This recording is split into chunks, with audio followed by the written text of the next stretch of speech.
Questo lo prende il signore qui. Ok. Grazie.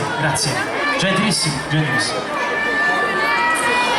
La prossima canzone ovviamente la devo dedicare non solo al sindaco, diciamo a tutta l'organizzazione, ma soprattutto a tutti quanti voi da parte mia. Ti amo e ti penso.